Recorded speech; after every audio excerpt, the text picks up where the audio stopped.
एक छोटे से गांव में सावित्री और राधा नाम की दो बहन रहती थी।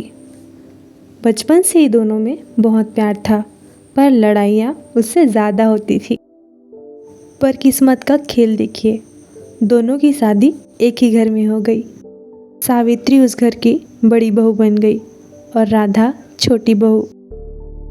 ससुराल में आने के बाद दोनों में प्यार तो था ही, पर उससे कई ज़्यादा झगड़ा भी रोज का मामला बन गया। आज का खाना तू बना, कल मैं बनाई थी। नहीं, आज मेरा तबीयत ठीक नहीं है, आज तू ही खाना बना। लेकिन अजीब बात ये थी कि दोनों ही बहुत अच्छा खाना बनाते थे। जितना उन लोग झगड़ा होते थे, उतनी ही टेस्टी उनकी रोटी सब्जी होती थी। सास भी हंसते हंसते बोलती, तुम दोनों का झगड़ा ही इस घर का स्वाद है। एक दिन उनके बीच इतना झगड़ा हो गया कि दोनों ने एक दूसरे से बात करना बंद कर दिया। अब मैं तेरे साथ नहीं रह सकती, अब मैं अपना अलग चूल्हा जलाऊंगी। ठीक है, मैं भी अलग घर में रहूंगी, मैं भी तुम्हारे साथ रह रह के ऊब गई हूँ। और वाकई दोनों ने अलग अलग घर में रहना शुरू कर दिया। ससुराल में शांति तो हो गई, पर घर का माहौल उदास हो गया। दोनों बहन एक दूसरे को याद तो करते थे, पर अहम की वजह से एक दूसरे से बात नहीं करते थे। एक दिन घर में मेहमान आ गए। सब परेशानी में थे कि अब खाना कैसे बनेगा। ये सोच के उनकी सास ने दोनों बहुओं के घर जाने का फैसला किया और वो सबसे पहले बड़ी बहू के घर गई। सास को देखते ही सावित्री खुश हो गई और सास को उसने बैठने को कहा। मैं बैठने नहीं आई हूँ, घर में मेहमान आए हैं, चल तू खाना बना दे।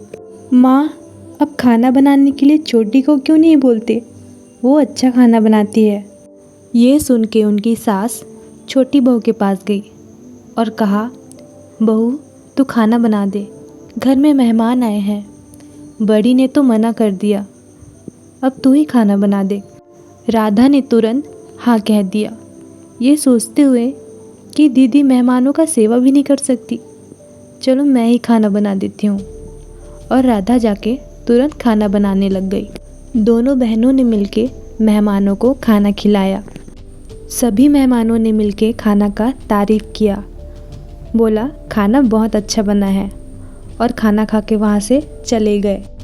मेहमानों के जाने के बाद उनकी सास ने सावित्री से कहा, तेरी छोटी बहन ने तो सारा खाना बना दिया, अब तू ये सारा बर्तन धो दे।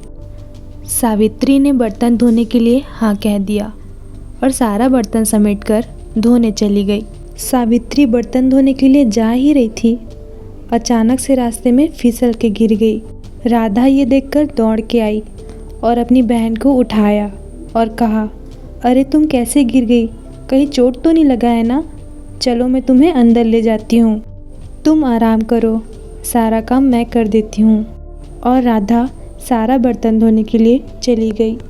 ये देखकर सावित्री की आंखों में आंसू आ गए और उसने राधा का हाथ पकड़ के कहा, राधा हम जितना भी झगड़ा करें, हम बहनें हैं, मैं तेरे बिना अधूरी हूँ, मुझे माफ़ कर दे मेरी बहन। और ये सुन के राधा ने भी माफ़ी मांगी। राधा ने कहा, दीदी मुझे भी माफ़ कर दो, मुझसे भी गलती हुई है, अब हम ऐसा कभी झगड़ा नहीं करेंगे और हम साथ रहेंगे। और ऐसा करके पूरा परिवार एक साथ हो गया। दोनों बहनें मिल गई और पूरा परिवार फिर से जुड़ गया।